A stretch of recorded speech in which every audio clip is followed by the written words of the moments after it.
दिन पहले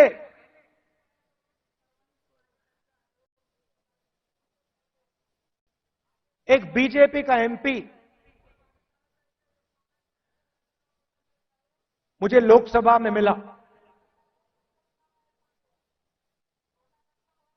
बहुत सारे बीजेपी के एमपी पहले कांग्रेस पार्टी में हुआ करते थे, छुप के मिला मुझसे। मुझे दूर से देखा, छुप के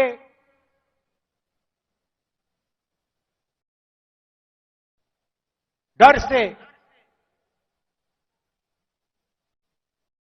कहता है, राहुल जी आपसे बात करनी है।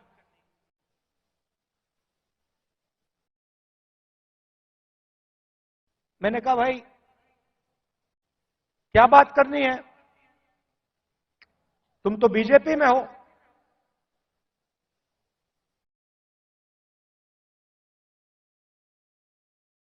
और फिर उसके चेहरे पे थोड़ी सी टेंशन दिख रही थी।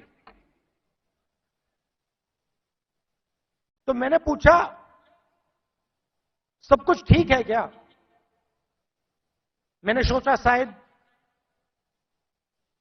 घर में कोई बीमार हो, कोई दुर्घटना हो गई हो। मैंने पूछा सब कुछ ठीक है? कहता है नहीं।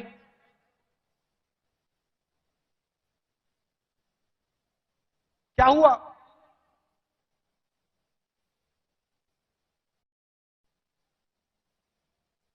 राहुल जी बीजेपी में रहकर सहा नहीं जाता।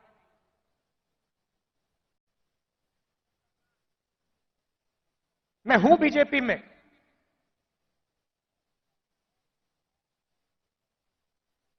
मगर दिल मेरा कांग्रेस में है।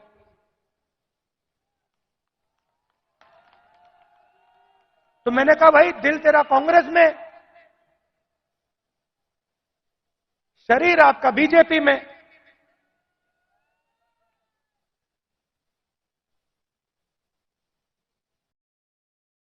मतलब दिल शरीर को कांग्रेस में लाने से डर रहा है, यही हो सकता है।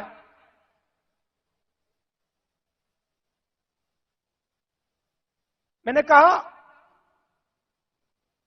मन क्यों नहीं बनता वहां? आप एमपी हो,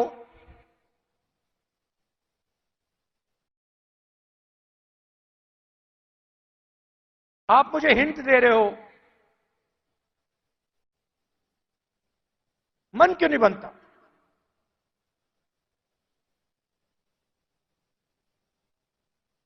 कहता है राहुल जी बीजेपी में गुलामी चलती है। जो ऊपर कहा जाता है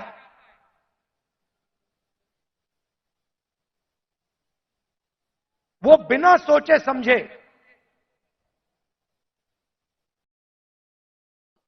करना पड़ता है। हमारी कोई सुनता नहीं है। ऊपर से ऑर्डर आता है, मतलब जैसे पहले राजा ऑर्डर देते थे,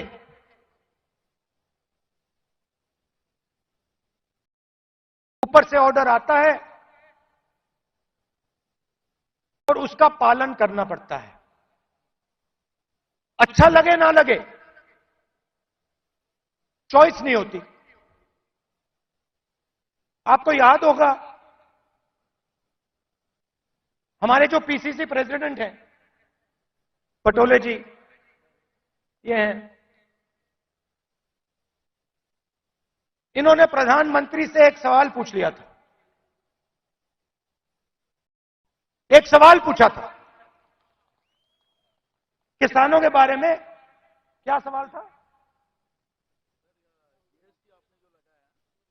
जीएसटी जो आपने लगाया तो उसमें किसानों का क्या हिस्सा रहेगा? हाँ, तो सिर्फ एक सवाल पूछा।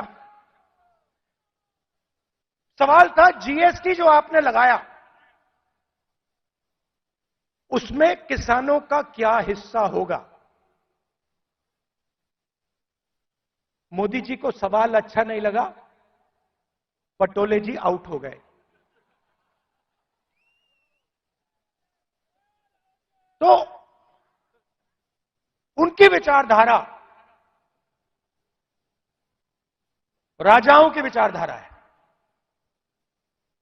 किसी की सुननी नहीं।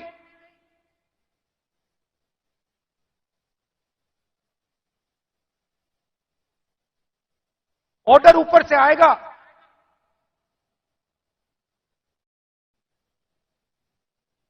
आपको ऑर्डर का पालन करना पड़ेगा।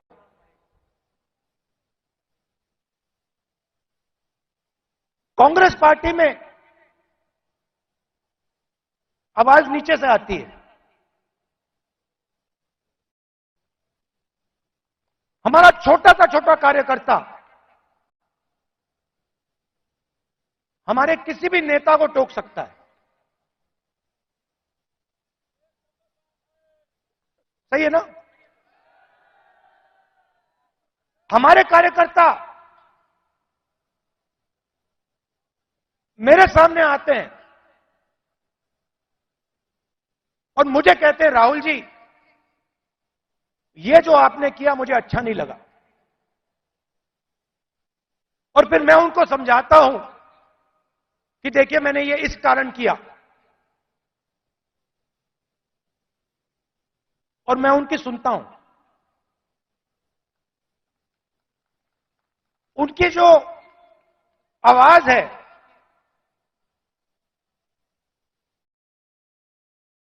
उसका आदर करता हूं, उसका रिस्पेक्ट करता हूं। यह भी कह देता हूं कि भैया मैं आपकी बात से सहमत नहीं हूं,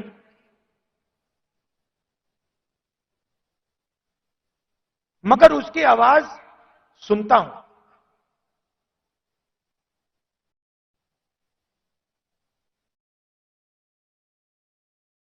लोग कहते हैं कांग्रेस पार्टी ने क्या किया।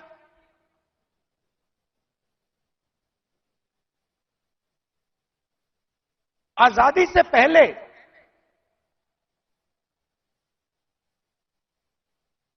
अगर आप इस देश में आते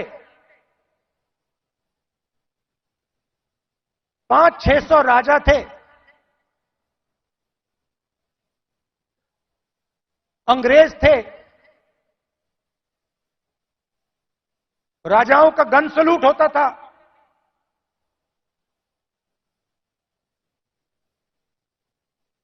किसी को 19 तोपों का सलूट होता था, किसी को 21 तोपों का सलूट होता था। अगर हिंदुस्तान की जनता को इस देश में कोई अधिकार नहीं था, कोई अधिकार नहीं था।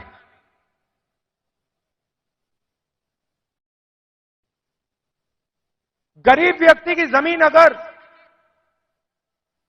राजा को अच्छी लगी, 1 सेकंड में उसको ले जा सकता था। ये सारे के सारे अधिकार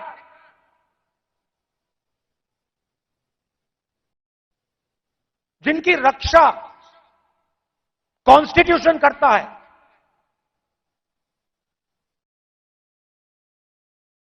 जो अंबेडकर जी ने, गांधी जी ने, नेहरू जी ने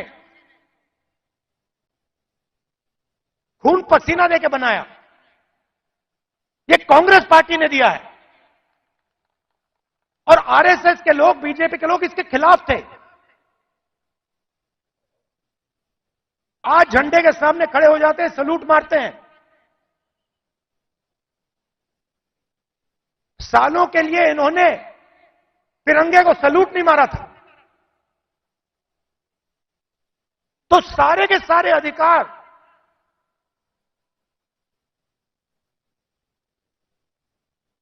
कॉन्स्टिट्यूशन से मिलते हैं।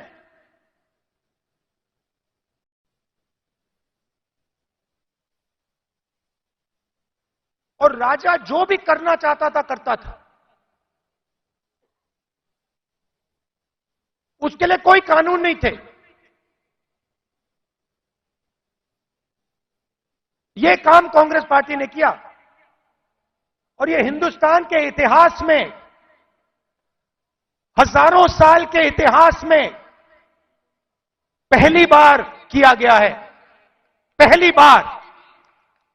पहली बार एक हिंदुस्तानी को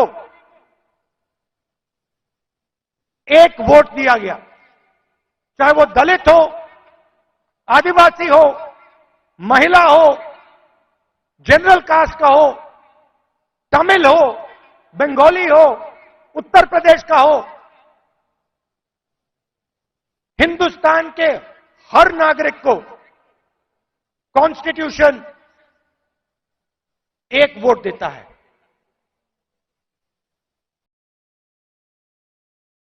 यह कांग्रेस पार्टी ने किया। गांधी जी जेल गए, नेहरू जी जेल गए, अंबेडकर जी ने सालों संघर्ष किया।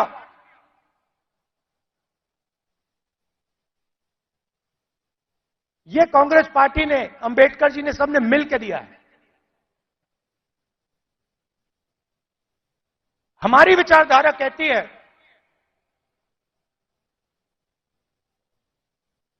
कि देश की लगाम हिंदुस्तान की जनता के हाथ में होनी चाहिए और देश को जैसे पहले राजा चलाते थे,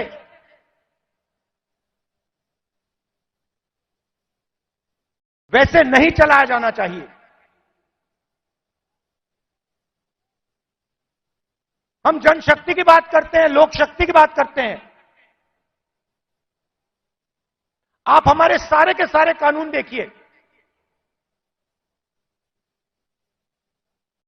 आजादी की लड़ाई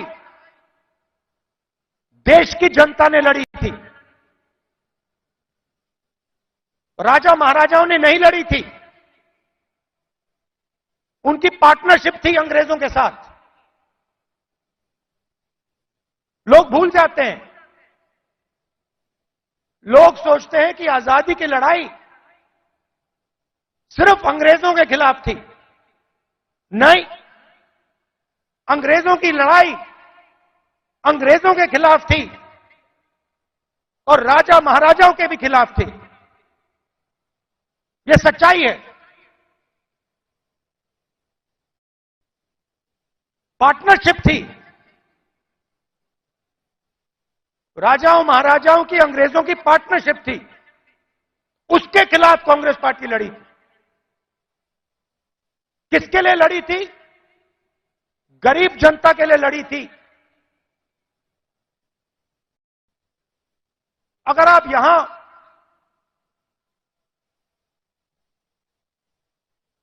60-70, उससे पहले, इंडिपेंडेंस से पहले आप यहां आते, हिंदुस्तान की जनता के कोई अधिकार नहीं थे। महिलाओं के कोई अधिकार नहीं थे। दलितों को छुआ नहीं जाता था। यह आरएसएस की विचारधारा है। यह हमने बदला है और एक बार फिर यह हिंदुस्तान को वापस ले जाना चाह रहे हैं। जो आजादी से पहले था, वहां हिंदुस्तान को वापस लौटा रहे हैं।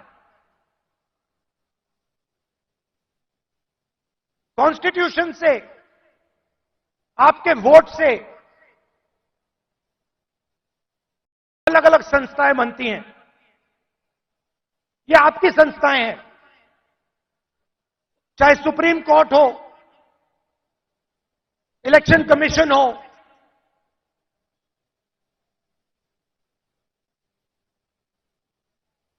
ये आपकी संस्थाएं हैं।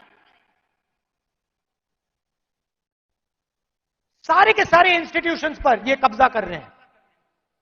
आप हिंदुस्तान की सारी यूनिवर्सिटी देख लीजिए, सारे के सारे वाइस चांसलर आज एक संगठन के हैं। उनको आता होता कुछ है नहीं, कुछ नहीं आता उनको। हिंदुस्तान के वाइस चांसलर आज मेरिट पे नहीं बनते हैं। हिंदुस्तान के वाइस चांसलर आज अगर एक संगठन में हैं तब बन सकते हैं। तो सारे के सारे जो इंस्टीट्यूशंस हैं जिससे आपकी आवाज की रक्षा होती है, जिससे आप देश को चलाते हो, इन सब का ये कब्जा कर रहे हैं। मीडिया को देख लीजिए, कहा जाता था कि मीडिया लोकतंत्र के रखवाले हैं। मैं आपसे पूछता हूं, क्या आपको लगता है कि आज हिंदुस्तान का मीडिया लोकतंत्र की रक्षा कर रहा है? सुन लीजिए,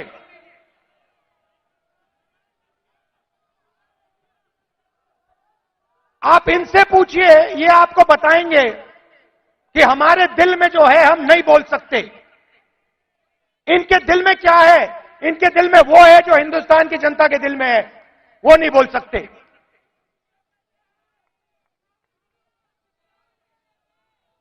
तो सारी की सारी संस्थाएं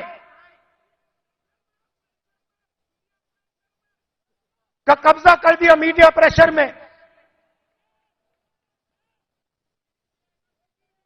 सीबीआई का प्रेशर है, ये देखो ईडी का प्रेशर है।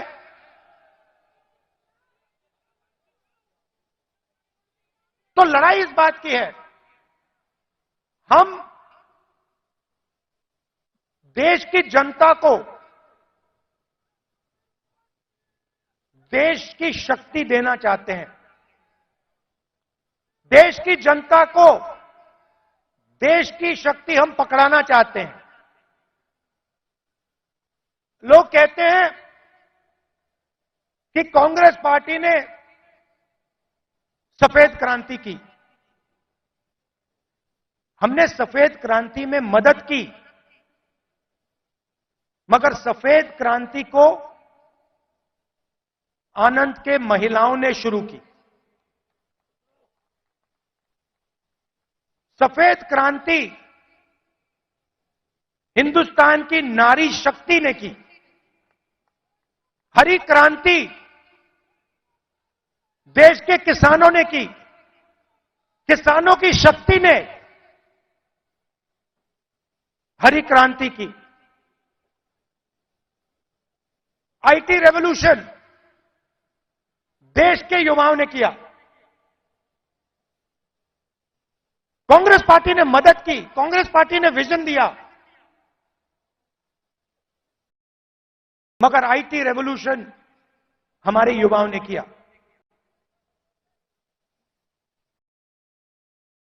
अब मैं आपसे पूछना चाहता हूं कि पिछले 10 साल में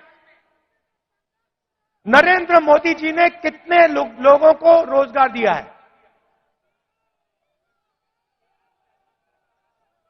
40 साल से सबसे ज्यादा बेरोजगारी आज है। और हिंदुस्तान के युवाओं की जो शक्ति है, करोड़ों युवाओं की जो शक्ति है, वो जाया हो रही है। आजकल हिंदुस्तान का युवा जॉब नहीं करता है। आजकल हिंदुस्तान का युवा 7-8 घंटे मोबाइल फोन पे कभी इंस्टाग्राम देखेगा, कभी फेसबुक देखेगा। ये सच्चाई है हिंदुस्तान की, और उसकी शक्ति जाया हो रही है।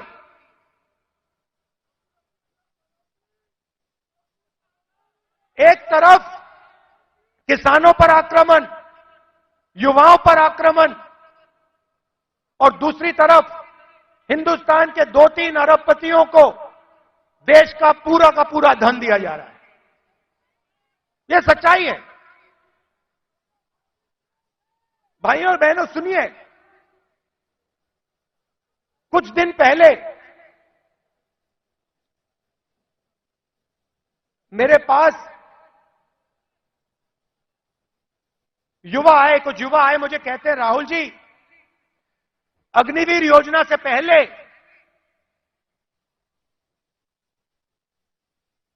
हमें आर्मी में ले लिया गया था।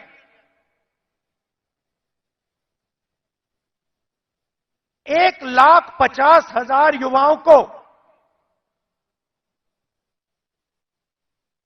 हिंदुस्तान की सेना ने और एयरफोर्स ने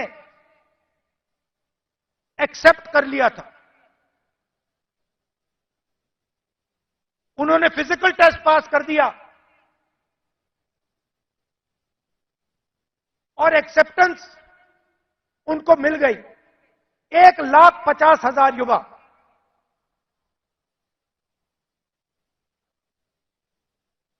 मोदी सरकार ने अग्निवीर योजना लागू की और 1,50,000 युवाओं को उन्होंने आर्मी में, एयरफोर्स में नहीं आने दिया।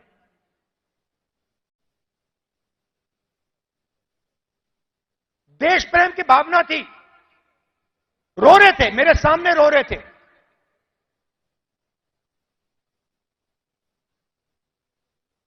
आंसू आ रहे थे, कह रहे थे सरकार ने हमारी जिंदगी बर्बाद कर दी है, जिंदगी खत्म कर दी, हमारा मजाक उड़ाया जाता है।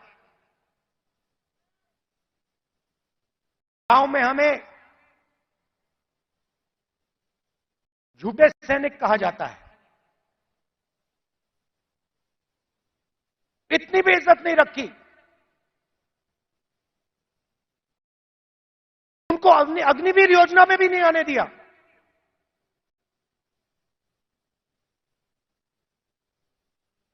बाहर उठा के फेंक दिया। फिर कहते हैं हम देशभक्त हैं।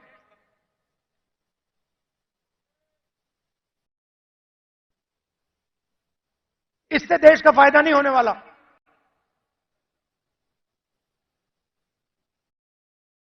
और पूरा का पूरा फायदा, देश का धन चुने हुए लोगों के हाथ में जाता है। मैंने पार्लियामेंट में सवाल पूछा, बीजेपी के लोगों से पूछा,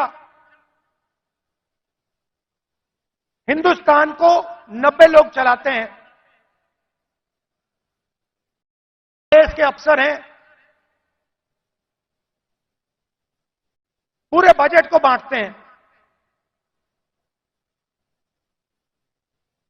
मैंने पार्लियामेंट में पूछा कि इनमें से ओबीसी कितने हैं, दलित कितने हैं, आदिवासी कितने हैं। बीजेपी के लोग चुप हो गए। ओबीसी की कम से कम 50% आबादी है, दलितों की 15% आबादी है, आदिवासियों की तकरीबन 12% आबादी है।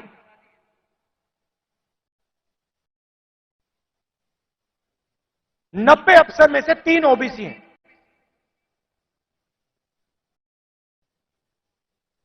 कैसी ओबीसी सरकार चल रही है? उनको कोने में बैठा देते हैं, छोटे छोटे डिपार्टमेंट पकड़ा देते हैं।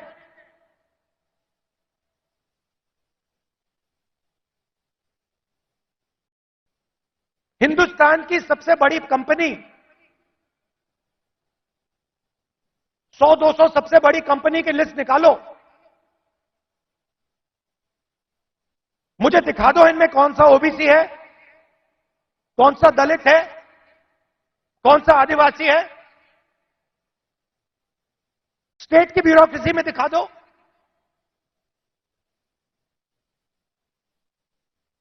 आबादी आपकी 50%, दलितों की 15%, आदिवासियों की 12%।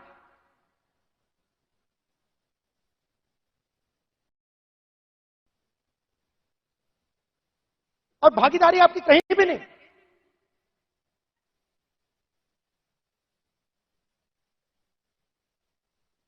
टॉप कंपनीज के नाम निकालो और मुझे दिखा दो इन कंपनियों में ओबीसी कहां बैठा हुआ है, दलित कहां बैठा है, आदिवासी कहां बैठा है।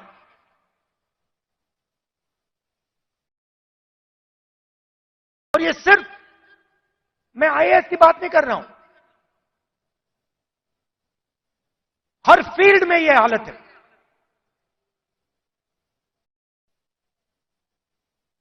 तो मैंने सवाल पूछा, मैंने कहा देखिए जाति जनगणना होनी चाहिए,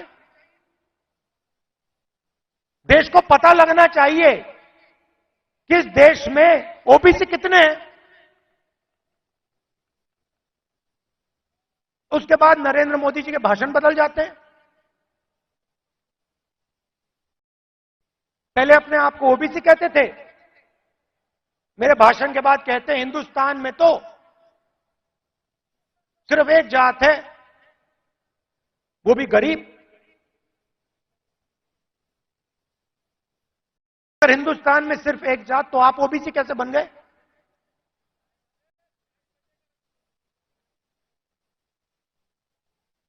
तो हमने निर्णय ले रखा है, जैसे ही हमारी सरकार आएगी, दिल्ली में आएगी, हम जाति जनगणना आपके लिए करके दिखा देंगे।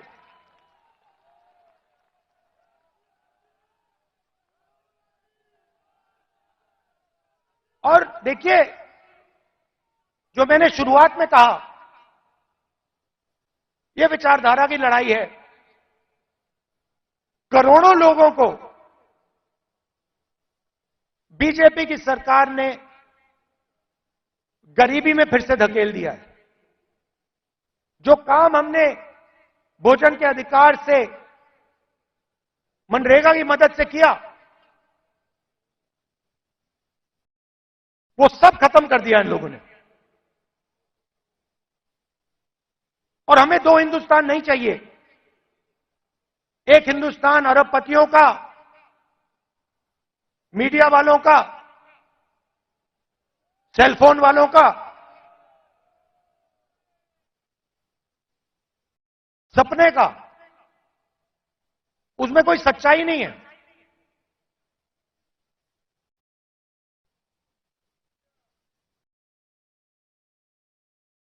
हिंदुस्तान के युवा सोशल मीडिया से जी नहीं सकते, कमा नहीं सकते। हिंदुस्तान के युवाओं को रोजगार की जरूरत है।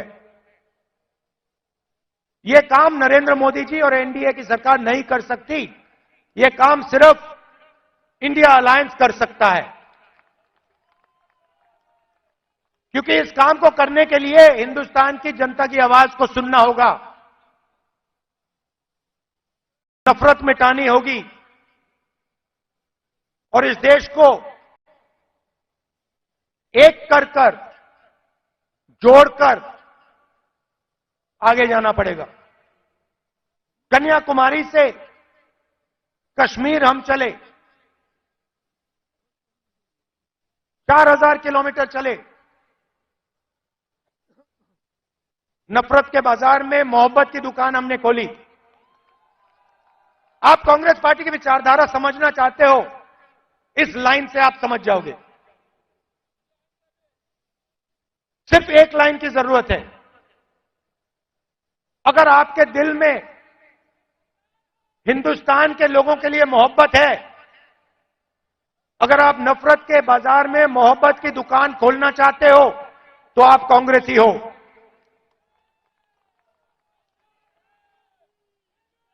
मैं कांग्रेस पार्टी के कार्यकर्ताओं से आखिरी बात बोलना चाहता हूं। देखिए, ये जो पार्टी है, और महाराष्ट्र के कार्यकर्ताओं से खासतौर से बोलना चाहता हूं, क्योंकि आप स्पेशल हो। मैं महाराष्ट्र में चला, मैं जब भारत जोड़ो यात्रा में चल रहा था, जैसे ही मैं महाराष्ट्र के अंदर आया, मैंने सोचा कि देखो, ये कांग्रेस की जमीन है, ये कांग्रेसियों की जमीन है। इस जमीन में लोगों को कांग्रेस की विचारधारा बिना समझाए समझ आ जाती है। और अगर हमारी लड़ाई शुरू हुई तो महाराष्ट्र से हुई थी, इसलिए हम यहां नागपुर में आए हैं आपसे बात करने। तो आप बब्बर शेर हो, आपको किसी से नहीं डरना, आप नहीं डरते हो, आप बब्बर शेर हो और आपकी विचारधारा की लड़ाई है, आपके दिल की लड़ाई है। और आप और हम मिलकर, आप और हम मिलकर महाराष्ट्र में और पूरे हिंदुस्तान में चुनाव जीतने जा रहे हैं। आप सबका दिल से बहुत बहुत धन्यवाद। नमस्कार, जय हिंद।